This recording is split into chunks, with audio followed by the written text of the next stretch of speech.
Amigos, qué gusto saludarles como cada lunes. Muy buenas noches, bienvenidos. Hoy estaremos platicando entre todos de encuestas y elecciones en el Estado de México en este 2017, así que quédense con nosotros.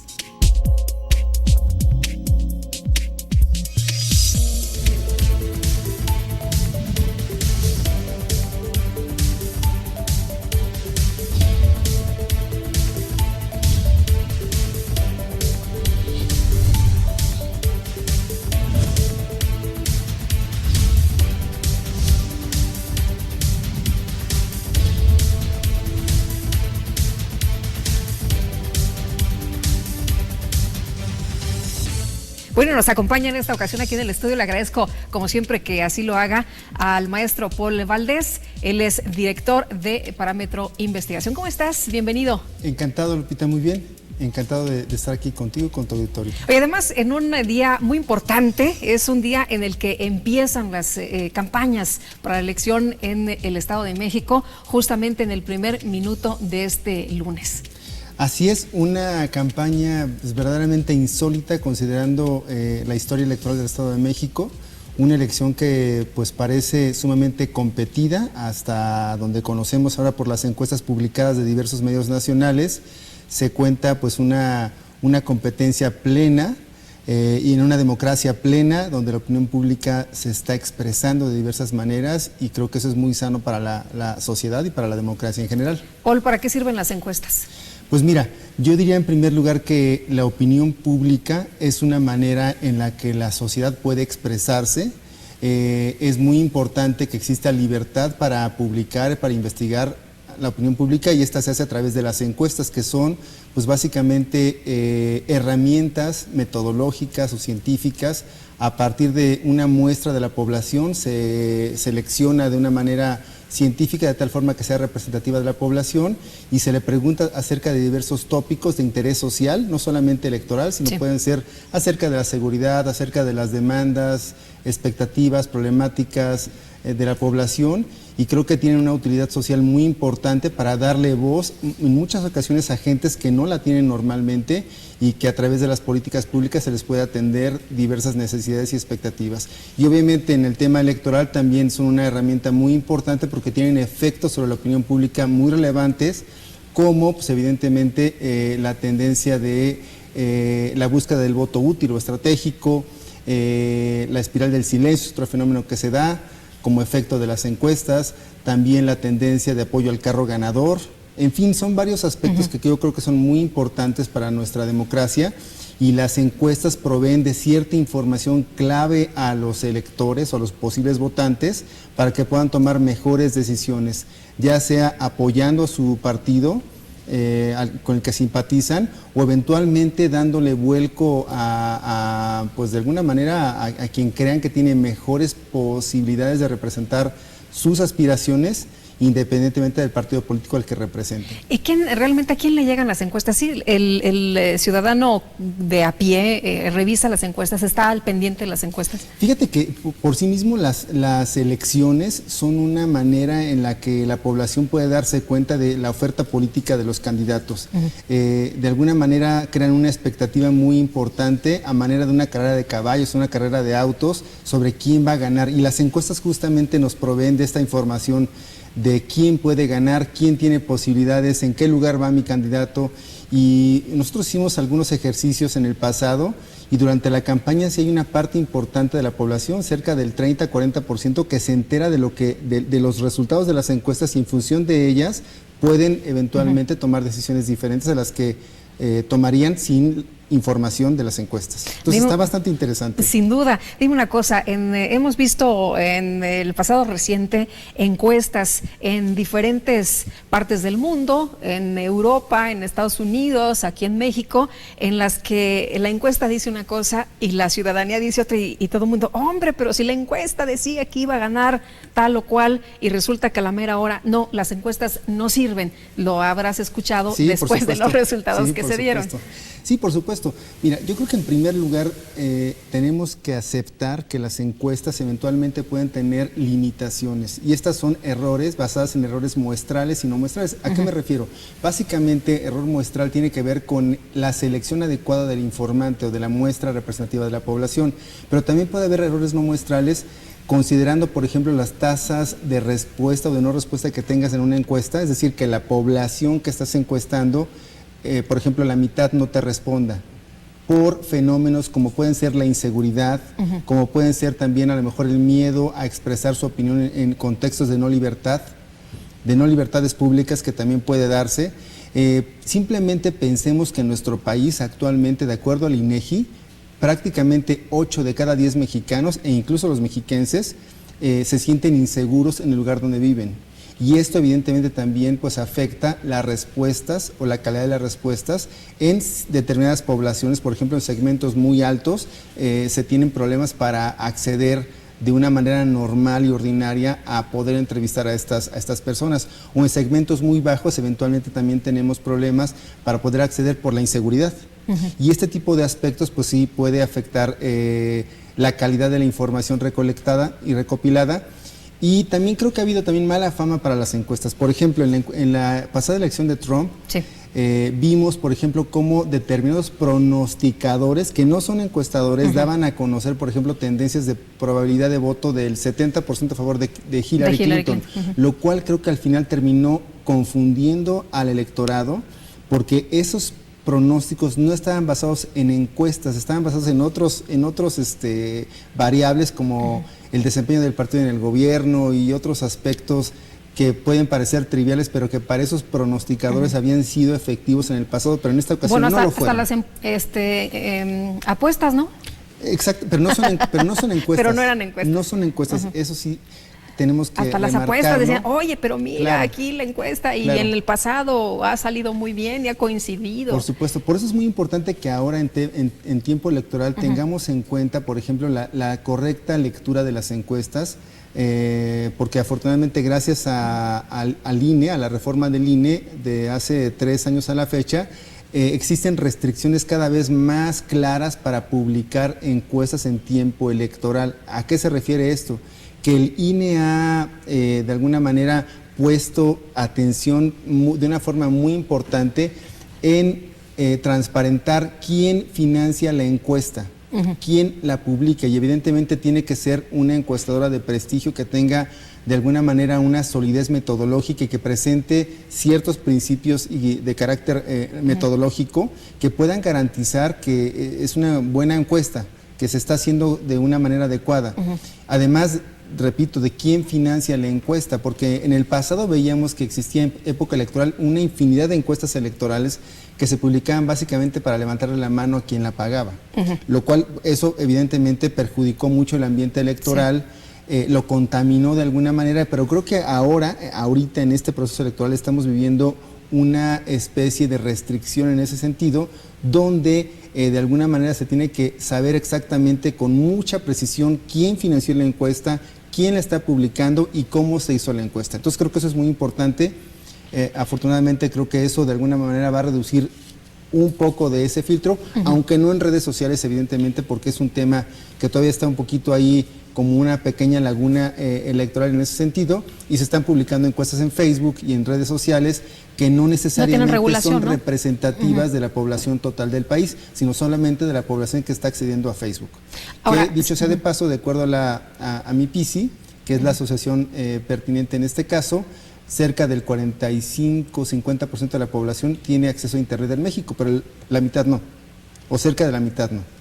Ahora, las personas que vean las encuestas tienen que saber, tienen que buscar quién hace la encuesta. Así es. ¿No? Para saber más o menos de qué se trata y si es una encuesta real, si es una encuesta a lo mejor en redes sociales, si alguien por ahí la inventó o si es una encuesta con bases sólidas. Sí, justamente, miren, en el tema electoral creo que la encuesta o la población, evidentemente a la que se accede es la población mayor de 18 años que tiene credencial de elector.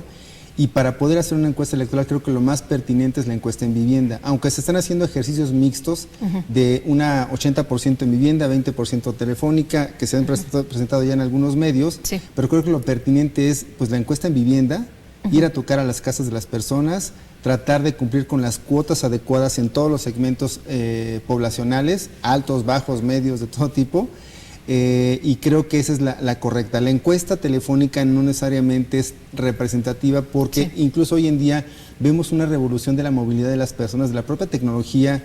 Hoy en día la gente, incluso hay más celulares, número de celulares en el país que teléfonos residenciales en casa de los que teníamos antes. Para los que son ya muy jóvenes, antes teníamos teléfonos con un cordón y colgábamos y contestábamos en ese... Bueno, eso verdaderamente ya es... cosa del pasado. Cosa del pasado para mucha gente. Pero precisamente por eso me refiero, que muchas de las encuestas se están haciendo todavía en teléfono residencial, lo cual no es representativo del 100% de la población electoral. Entonces, lo que hemos visto en algunas encuestas que han realizado algunos periódicos, ¿son válidas, no son válidas? Mira, la mayoría sí son válidas porque están hechas en encuestas cara a cara en vivienda, sí son válidas. Yo creo que habría que tener ciertas consideraciones con las encuestas telefónicas y con las encuestas en Facebook.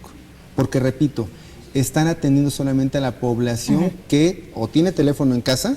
O sea, sería como sesgada, pues. Por supuesto. Muy bien. Sí, de alguna manera sí. Pues vamos a seguir hablando del tema, claro, si te parece bien, Paul, gusto. Pero antes vamos a este resumen, las actividades de la semana en el IEM.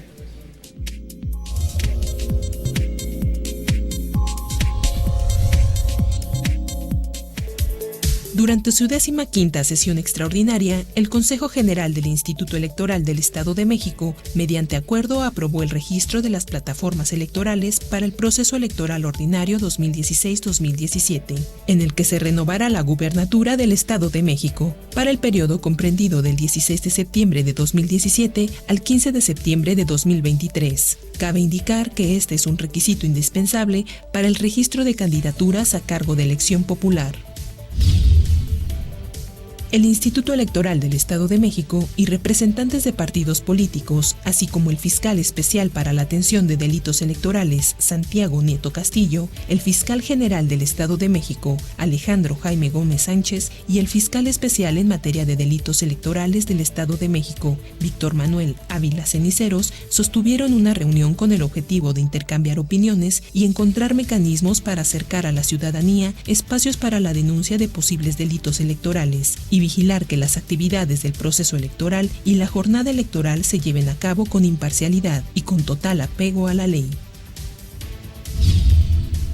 El Consejo General del IEM llevó a cabo el registro de 7 candidaturas a cargo de gobernador o gobernadora constitucional del Estado de México para el periodo comprendido del 16 de septiembre de 2017 al 15 de septiembre de 2023, una postulada por una coalición, 4 por igual número de partidos políticos y 2 más que participan en la modalidad de candidatura independiente. Además, los partidos políticos entregaron una carta compromiso para ejercer como límite hasta el 50% del tope de gastos de campaña permitido para el proceso electoral ordinario 2016-2017.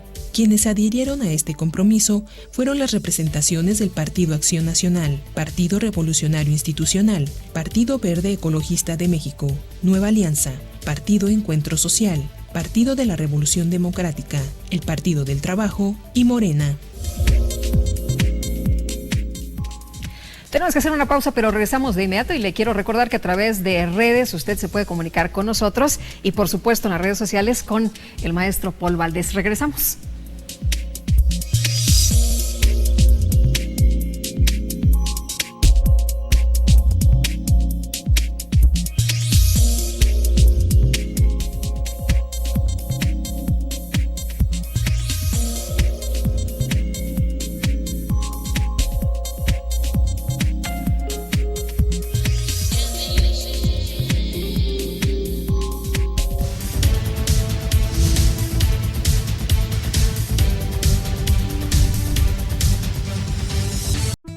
Mi familia es la razón de mi vida.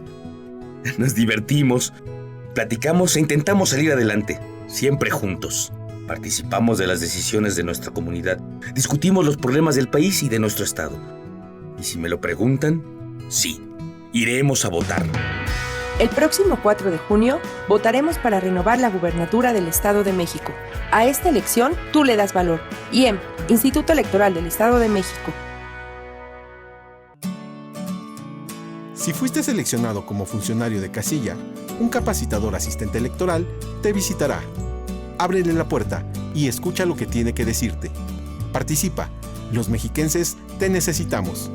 El próximo 4 de junio votaremos para renovar la gubernatura del Estado de México. A esta elección, tú le das valor. IEM, Instituto Electoral del Estado de México.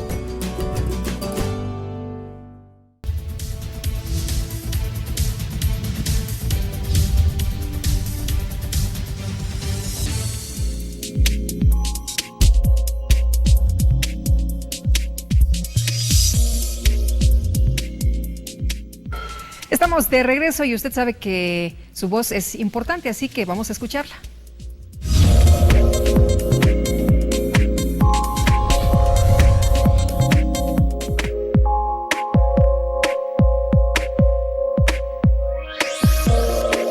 Pues que se evoquen los partidos a sus campañas y no estarse ahora sí, ¿cómo se podría decir? Pues tirando unos a otros, encontrando que tiene uno en contra del otro, ¿no? O sea, evocarse a lo que es su partido y a sus propuestas.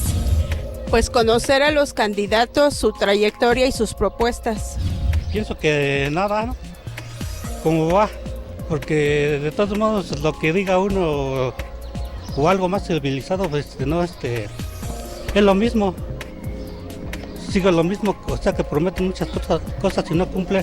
Pienso que la persona que va a ser nuestro gobernador, o sea, deben de conocer mejor su trayectoria de vida que lleva, o de dónde viene, qué fue o qué ha hecho, pues ahora sí en el estado, porque hay muchos que no conocemos ni qué persona es, no sabemos qué es lo que ha hecho para el pueblo.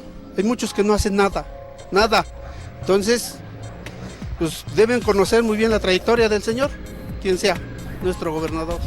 El tener nosotros información sobre esas personas, ya sea de su vida, su biografía, pues las aspiraciones que ellos tienen, ¿no? Hacia nosotros como, ahora sí que ciudadanos.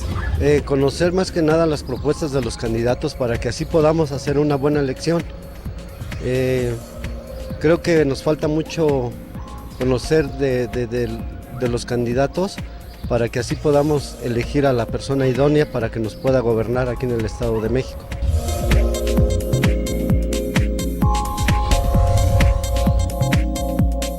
Y seguimos platicando esta noche con Paul Valdés y sobre las encuestas. Una de las inquietudes es, ¿realmente quien es entrevistado dice la verdad? ¿Realmente las personas cuando alguien les está preguntando sobre temas que sabemos tradicionalmente no quieres contestar, te dicen las cosas? Pues mira, la intención de las encuestas es que te contesten la verdad, pero la gente puede verse afectada por diversos fenómenos, por presión social, por miedo a la inseguridad, a lo mejor por pues presiones de tipo espiral del silencio, donde tienen miedo a realmente expresar lo que auténticamente creen, por miedo a que les quiten a lo mejor un programa social, o por miedo a que a lo mejor dentro del vecindario o los vecinos ellos se comportan de una forma diferente y no pertenecen a esa forma de ser. En fin, ¿no? Sí, o sea, son fenómenos que de alguna forma en el curso de una investigación te puedes dar cuenta también en función de la tasa de respuesta a esa encuesta, ¿no? Entonces, si es demasiado alta, pues evidentemente estás ya teniendo un sesgo de información de una población, una proporción mayoritaria que no te está contestando. ¿Pero ustedes lo detectan? Sí, por supuesto. ¿Y se pueden enfocar a esto? Sí, hay estadísticas que te permiten evaluar que una encuesta, pues de alguna forma tiene razonablemente tasas de respuesta o de no respuesta dentro de un estándar similar, ¿no? Pero mira, hay algo muy importante al respecto. Creo que una regla de la AMAI, que es la Asociación Concerniente de Agencias de Investigación de Mercado y Opinión Pública en México, y la WEIPOR, que es la Asociación Mundial, señalan para publicar encuestas. Se señala que se tienen que reportar preferencias brutas en encuestas electorales, más no efectivas, o sea, principalmente brutas. ¿A qué me refiero con brutas? Tienes que señalar claramente cuál es el porcentaje de indiferentes o indecisos a la pregunta electoral. Por ejemplo, ¿por quién votará el próximo 4 de junio de entre A, B, C y D? En las preferencias, como las estamos viendo publicadas, se reportan preferencias efectivas. Se descuenta este 30% de indiferentes o 20%, se reparte de forma proporcional a cada uno de ellos, no considerando fenómenos como eventualmente un voto útil, un voto de indecisos que apoye a determinado candidato, y eso es donde puede haber brechas entre, pues de alguna forma, la probabilidad de la encuesta o la estimación de la encuesta y el resultado electoral. Por ejemplo, en los Estados Unidos mucha gente decía que iba a votar por Hillary Clinton, cuando en realidad la intención era votar por el señor Trump, pero era como que mal visto, ¿no? Se sentían mal si decían que iban a votar por Trump. Es posible que haya esta respuesta socialmente aceptadas entre su grupo social, que era pues más conveniente decir, pues sí, yo no voy a votar por Trump porque es xenófobo, porque ataca a las mujeres, pero ya en privado a lo mejor tenían alguna conexión de identidad más con ese eslogan de hacer América otra vez grande, que los hizo que votaran por él, ¿no? Ahora, en el caso, nos decías tú datos importantes, en el caso de las redes sociales, ¿ahí cómo se maneja ahora? ¿Ahí qué hay de información? ¿También se pueden hacer encuestas en redes sociales, pues utilizando las herramientas que ahora usan los chavos? Sí, yo creo que es muy relevante y es muy innovador, es un fenómeno emergente que estamos viendo, de hecho es de alguna forma una plaza pública virtual la que vemos en redes sociales, porque hay una infinidad de comentarios y de opinión pública, una dinámica increíble, donde hay, pues de alguna forma, una vasta información para analizar, para de alguna manera medir también. Aquí vale la pena señalar simplemente que no se trata de encuestas representativas de toda la población electoral, sino solamente de la población que está navegando en Internet y que está accesando a Facebook, que puede ser pues no más del 50% de la población.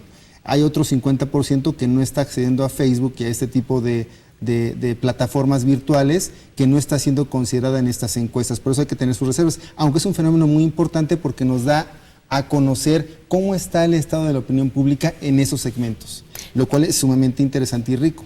Y Paul, lo que estamos viendo en estos momentos es que las encuestas no es la elección, no son la elección. Las encuestas que se están publicando en estos momentos son una fotografía de lo que se está viviendo ahorita. Pues apenas está empezando la campaña, o sea, todavía no estamos en lo mero bueno de la campaña, apenas estamos viendo algunas propuestas, algunos planteamientos.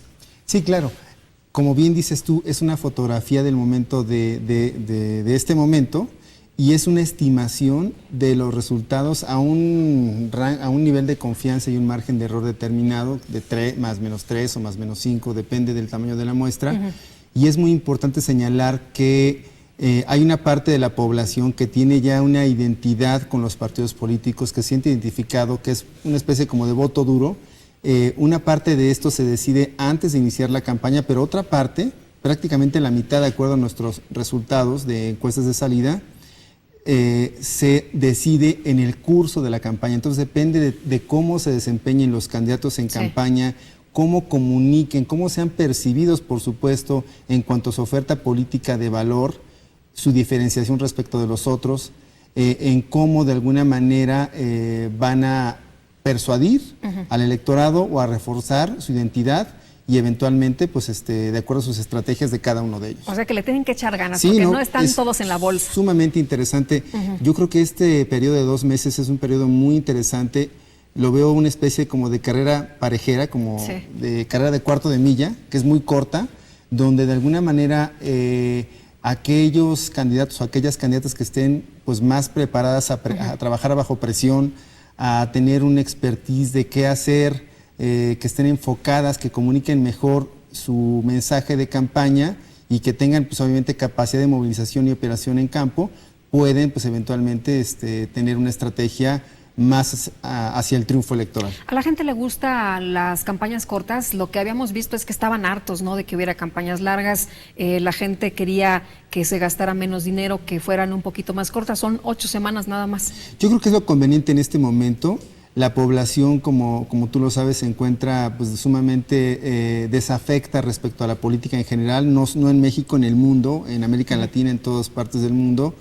Hay una ola de alguna forma de insatisfacción con la democracia y creo que es oportuno y es importante que sean campañas cortas, donde también se concentren los esfuerzos de los candidatos en comunicar su oferta política su diferenciación respecto de los demás y que eventualmente pues que conquisten el voto ciudadano en 8 semanas, ¿no? Porque ese es otro reto también que se tiene en estas campañas, trascender la participación electoral, que recordemos pues ha sido pues menor del 50% en las últimas elecciones en general en el país. Muy bien, pues vamos al comentario y seguimos platicando con Paul Valdés.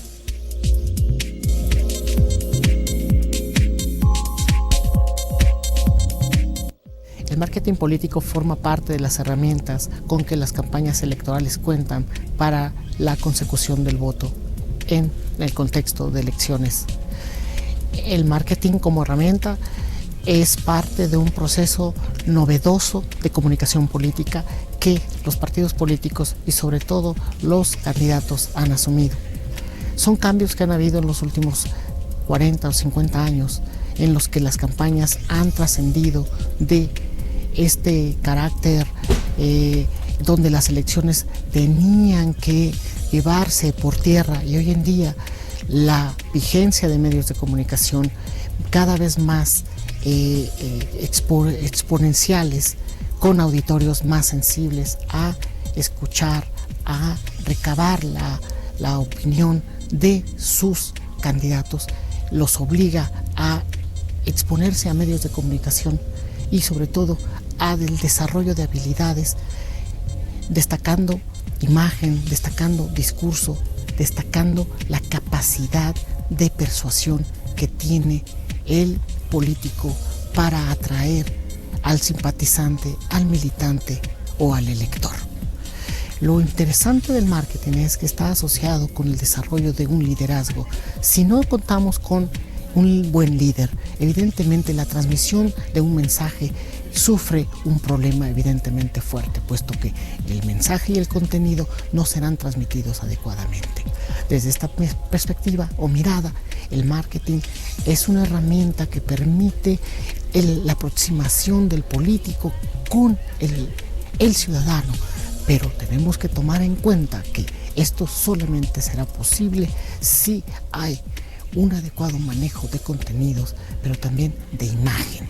La imagen es sustantiva. A este fenómeno en los años 60 se le conoció como los procesos de americanización de las campañas electorales que llevan a un modelo de personificación de la política en candidatos y no tanto en partidos. Amigos, tenemos que hacer una pausa, pero regresamos rapidísimo. Les quiero recordar que tienen ahí a la mano redes sociales para que se pongan en contacto con nosotros. Hay que comunicarnos entre todos. Regresamos.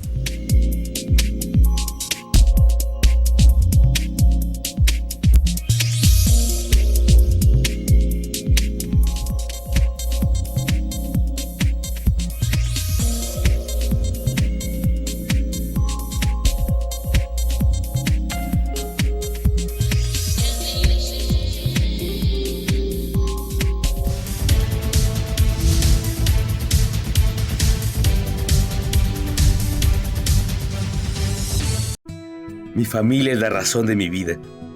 Nos divertimos, platicamos e intentamos salir adelante, siempre juntos. Participamos de las decisiones de nuestra comunidad, discutimos los problemas del país y de nuestro estado. Y si me lo preguntan, sí, iremos a votar. El próximo 4 de junio votaremos para renovar la gubernatura del Estado de México. A esta elección tú le das valor. IEM, Instituto Electoral del Estado de México. Si fuiste seleccionado como funcionario de casilla, un capacitador asistente electoral te visitará. Ábrele la puerta y escucha lo que tiene que decirte. Participa. Los mexiquenses te necesitamos. El próximo 4 de junio votaremos para renovar la gubernatura del Estado de México. A esta elección, tú le das valor. IEM, Instituto Electoral del Estado de México.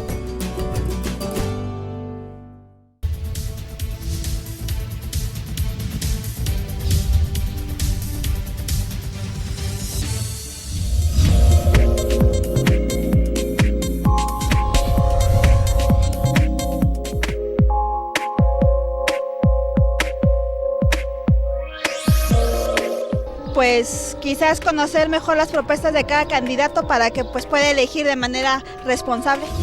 Pues nada más que conozcan las propuestas de los señores candidatos, señoras candidatas, y la gente se va a dar cuenta por sí mismo sobre el tema de las votaciones, y se va a dar cuenta de los actuales gobiernos, cuáles sí trabajan y cuáles no trabajan. Y sobre eso se va a dar cuenta la ciudadanía por quién será el mejor candidato. Pues más que nada que los señores candidatos sean tan dignos de siempre cumplir las promesas que van a las comunidades y les prometen mucho y desgraciadamente nunca las cumplen. Eso es lo que nosotros pedimos como ciudadanía y en las comunidades, que es donde falta más comunicación. Pues que sepan las propuestas de los candidatos y que sepan su biografía, lo que han hecho, su nivel de estudios. Yo creo que son las propuestas, desde definirlas punto a punto y pues darle la verdadera significado. Además también saber la biografía del presidente o del candidato para saber cómo actúa, su forma de pensar, de actuar ante todos, para saber qué nivel, grado de estudios tiene y todo en general sobre él. Pues más que nada conocer al principio, pues más que nada la forma de ser de los candidatos, que pues obviamente están presentando pues propuestas que pues también necesitaríamos conocerlas un poco más a fondo y pues también saber qué propuestas tienen para el municipio de Sinacantepec.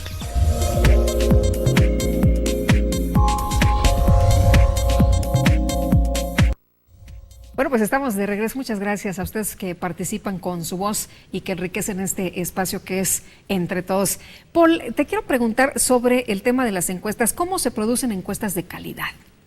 Pues mira, hay un método que es básicamente el método de primero seleccionar o diseñar una muestra adecuada. En este caso, el marco muestral de las encuestas electorales en México es el padrón electoral, ¿no? O sea, el listado de las secciones electorales del INE, en este caso.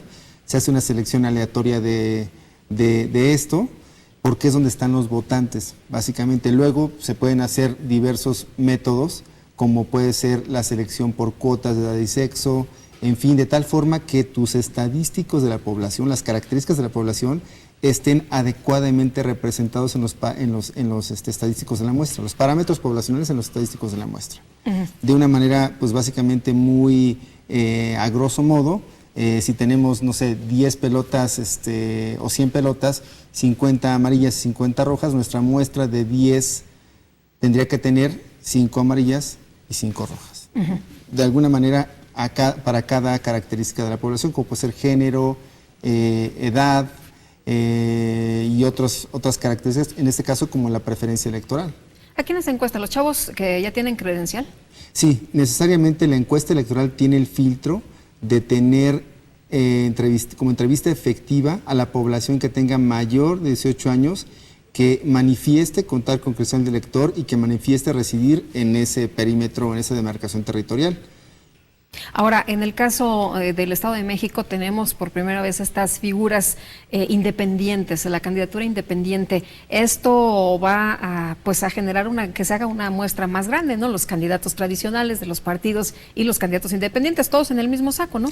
Claro, sí, claro. La pregunta electoral tiene que incluir a la opción de independientes. En este caso tenemos 2 registrados ya oficialmente ante el IEM o el INE. Y sí, tiene que tener de alguna manera en algunas cosas se hace una simulación de boleta electoral, donde a manera de la propia boleta el día de la jornada electoral se tiene que cruzar cada uno o la opción elegida por el entrevistado para gobernador del Estado de México. Y por supuesto que se consideran los independientes, que es un fenómeno también muy importante, que ya la ley lo permite como un derecho, registrarse como independiente bajo ciertos requisitos, ¿no? Como es la firma de adeptos para poder registrarse como candidato a gobernador. Ahora, nos hablabas tú de espiral del silencio. ¿Ahí de qué se trata esta figura? ¿Cómo es? ¿La gente que se queda calladita, que no les responde a ustedes? Sí, mira, decíamos que las encuestas tienen de alguna manera como outcomes o vinculaciones a partir de sus efectos en los medios de comunicación. Uno de ellos puede ser justamente la espiral del silencio, cuando tienes, por ejemplo, una opinión, pero tienes miedo a expresar lo que realmente piensas porque tienes miedo de que te castiguen, porque tienes miedo de que de alguna forma, pues sí, expresar tu libertad de opinión, ¿no? Y las encuestas pueden verse afectadas por este fenómeno. Cuando se dan a conocer los datos de una encuesta, la gente eventualmente puede tomar varias direcciones, puede en algún contexto apoyar al carro ganador. ¿Qué quiere decir este fenómeno? Básicamente apoyar al puntero cuando hay una diferencia muy grande. La gente por inclusión o por social prefiere adoptar una postura de pues yo finalmente apoyo al que va a ganar. Sí. ¿No? Pero, que no es el caso de esta elección, creo yo, por lo competido que está, pero sí en otros fenómenos hemos visto cómo sí se ha reforzado esa tendencia cuando deciden apoyar al puntero. Otro fenómeno muy interesante y muy importante es el fenómeno del voto útil, que eventualmente se presenta cuando una de las contendientes cae en las preferencias electorales y sus adeptos deciden apoyar a la que está más cerca de ganarle al puntero. Y este fenómeno va en dos sentidos. Eventualmente también puede verse favorecido, por ejemplo, en este caso, el PRI también podría verse beneficiado por el voto útil, en el caso de que algunos panistas decidan apoyar al PRI en contra de Morena, o viceversa, que algunos priistas decidan apoyar también a la candidata de Morena en contra del PAN. En fin, depende de quién va a ser el puntero. Se puede ver muchas combinaciones. Creo que eso es lo interesante de esta elección. Si tuviéramos una elección, por ejemplo, bipartidista, de dos frentes nada más, sería sumamente certera en la predicción de las encuestas. Pero tenemos una elección en un contexto de pluripartidismo, donde hay una dispersión del voto, una atomización en hasta 4 preferencias más o menos importantes, y eso hace que exista de alguna forma un grado de incertidumbre en relación a cómo puede comportarse este fenómeno del voto útil o si en algún momento puede presentarse o no. Porque un escenario es que eventualmente, así como estamos viendo la elección, se consoliden las preferencias y lleguen pues más o menos como están ahorita, cada uno apuntando y consolidando sus preferencias, sus bases sociales de apoyo, y no se dé el fenómeno del voto útil porque las contendientes mujeres se encuentran sumamente empatadas y ninguna percibe una ventaja sobre la otra y ninguna percibe incentivos para ceder sobre la otra ni sus votantes. Eso implicaría que no se diera el fenómeno del voto útil. Ahora, en el caso de la elección del Estado de México, estamos viendo que no se concretaron estas alianzas que se pensaban, ¿no? A lo mejor nada más tener 3 o 4 y aparte los independientes, pero finalmente cada quien al último momento decidió que el PRD va por su cuenta, el PT va por su cuenta, deshizo esta alianza, dijo que sí iba con alianza, después que no, el PAN que se pensaba que iba a ir junto con el PRD tampoco lo logra. En el caso de Morena, pues va solo, no tampoco se concreta nada con el PRD porque dicen de plano, nosotros, bueno, hay una bronca tremenda ahí, y el que sí concreta alianzas es el PRI de nueva cuenta. Sí, es muy interesante cómo el fenómeno de las elecciones en México en los últimos quizás 20 años se ha dado en función de estas coaliciones y alianzas entre partidos. Si lo observamos, bueno, pues la buena parte de estos fenómenos han dado fruto en coaliciones políticas. Creo que en este caso, en el Estado de México, no se lograron poner de acuerdo para hacer un frente opositor, y ahora pues el hecho es que va cada quien por su cuenta. El PRI logra hacer una coalición ahí con Nueva Alianza, el Partido de Encuentro Social y el Verde Ecologista, y bueno, es interesante si eventualmente esta alianza puede eventualmente ser una ventaja competitiva en relación a los otros contendientes. Puede ser. Ahora, la credibilidad de las encuestas, ¿la gente sí cree en las encuestas? Mira, yo creo que sí, es un fenómeno que sí definitivamente ha marcado las encuestas en los últimos años a nivel global, a nivel mundial, pero creo que es una herramienta todavía confiable, certera, científica, en la que podemos todavía confiar y puede darle toda información clave al proceso electoral y a la misma democracia, de alguna forma dinamizarla, porque no es lo mismo que no tengamos, imagínate que no tengamos información sobre la mesa en el curso de una campaña. Sería prácticamente vivir sin luz, vivir con una dosis de incertidumbre muy alta. Creo que las encuestas en ese sentido cumplen un rol de orientación para la toma de decisiones de los votantes y que fortalecen, por supuesto, que la democracia, porque permiten darle voz a mucha gente que no la tiene normalmente y que de alguna manera pues está dándose a conocer pues las preferencias sociales a través de una herramienta metodológica y científica pues sustentada y muy exitosa.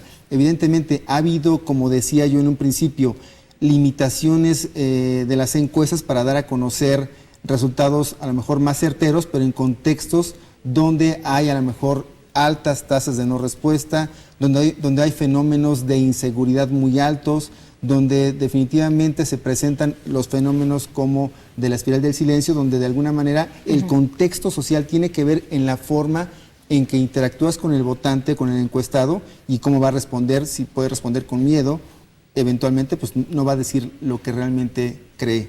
Y bueno, nos ayudan a saber cómo van, ¿no? Claro. Porque en realidad lo que pregunta la gente es ¿cómo van? ¿Cómo van? ¿No? Exactamente, creo que eso es muy importante para la democracia. Muy bien, pues vamos a esta cápsula aquí en este espacio, también nos gusta la cultura, así que adelante.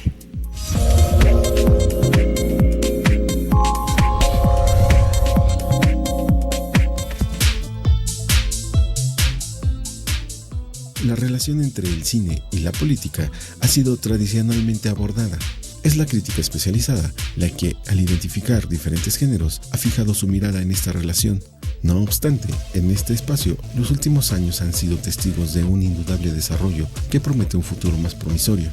En el libro La política va al cine, editado por Manuel Alcántara y Santiago Mariani, muestran 18 artículos realizados por periodistas de 8 países unidos por una pasión, el cine, y por la convicción de que este arte es un mecanismo fundamental para entender la política. Trata una obra que va dirigida tanto a cinéfilos como a los estudiosos de la política, dividido en apartados que refiere ejes esenciales de análisis político.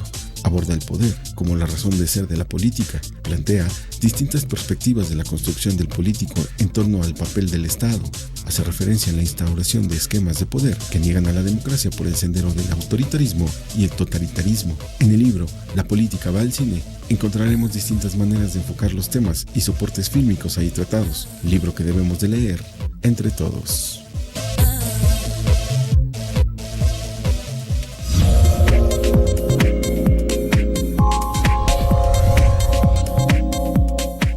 Tenemos que hacer una pausa, pero regresamos de inmediato a la invitación a que siga con nosotros y con el maestro Paul Valdés.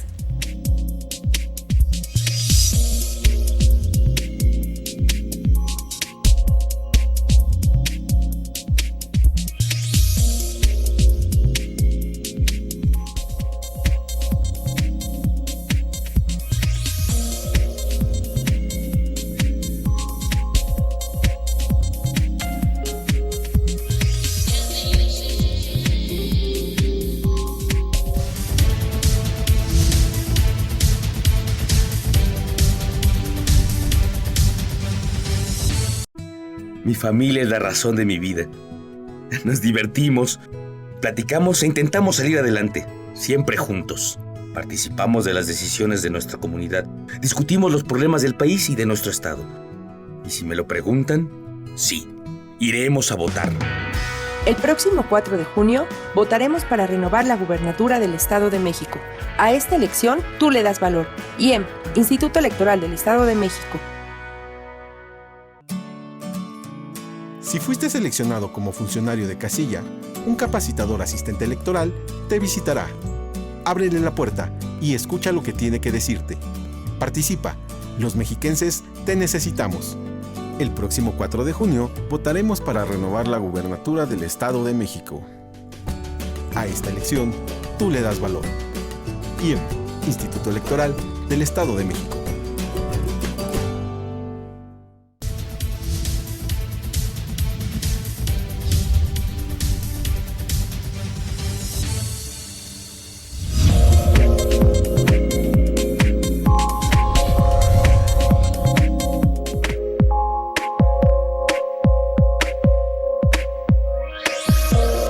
Bueno, prácticamente yo creo que debemos de conocer bien a los candidatos, saber qué han trabajado, saber qué cosas han hecho, porque en realidad muchas veces no sabemos si han trabajado en alguna otra dependencia y han trabajado muy bien.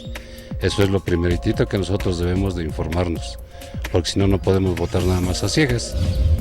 Antes de votar, conocer a las personas que están, pues sí, para candidatos, ¿verdad? Y que que cumplan lo que ofrecen. Aparte, bueno, creo que a veces no es mucha culpa de ellos, porque los que vienen atrás de ellos son los que les dan órdenes de lo que deben o no deben hacer. Y pues a fin de cuentas hacen lo que quieren y ya no cumplen con lo que con lo que le prometen a uno.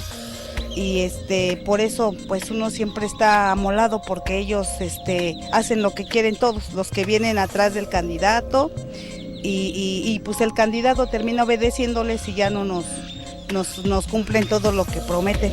Pues eso de saber las propuestas de los candidatos y que sus propuestas sean creíbles, porque algunos candidatos prometen muchas cosas y no las cumplen, que van a empavimentar no sé cuántas calles, más seguridad, y pues la verdad no pasa nada aquí en Sinacantepec.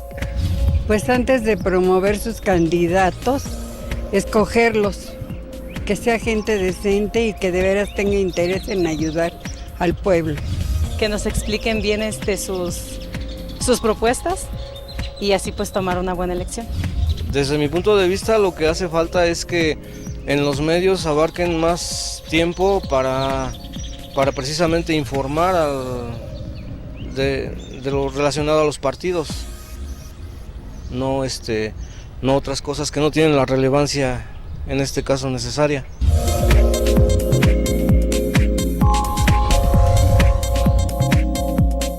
Bueno, y Paul, nos hablabas de las regulaciones que hay, de las reglas que tiene el Instituto Nacional Electoral precisamente para las encuestas que se van a realizar, o que ya se están, de hecho, las que se están publicando en el Estado de México. ¿Qué pasa con la regulación y la autorregulación? Pues mira, yo creo que lo ideal es la autorregulación, porque tiene que ver con la ética. Finalmente, la regulación tiene que ver con cumplir los requisitos, por miedo al castigo, porque si no lo haces te castigan y eso pues, obviamente no te gusta.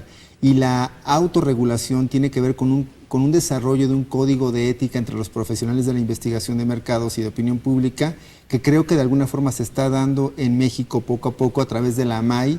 Está trabajando arduamente en generar un esquema de transparencia en este sentido, ¿no? De que te comprometas como miembro de AMAI a que si haces este tipo de encuestas político-electorales, sigas con este código de ética. Creo que eso es lo más pertinente, es lo ideal en una sociedad, construir ética en lugar de reglas. Sin embargo, no vemos que la regla también es importante, porque es la forma en que el Estado puede garantizar de alguna manera que se cumpla la ley.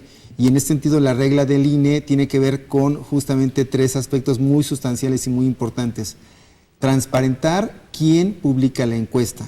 Vamos, quién es la encuestadora, cuántos años tiene, quién la dirige, en fin, aspectos de tipo jurídico o legal, pero también aspectos del tipo de la experiencia de la encuestadora. Número 2, ¿quién publica la encuesta? Evidentemente las encuestas, si no son difundidas en opinión pública o en medios de comunicación, pues obviamente tienen un margen de impacto sumamente limitado. Pero los medios intervienen en este sentido para ello, y hay que transparentar adecuadamente quién financia la encuesta y quién la está publicando.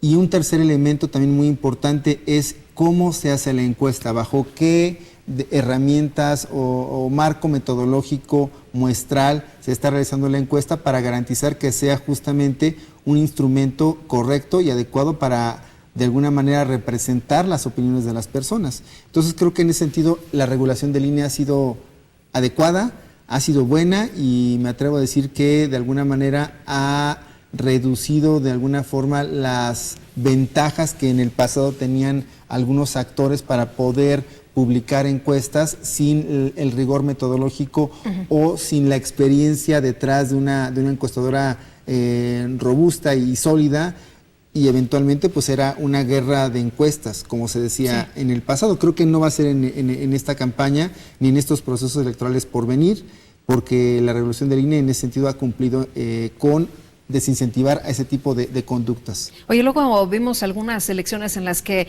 decía el candidato, es que yo gané porque mis números decían esto, y entonces el otro candidato decía, es que yo también gané, mis números dicen esto.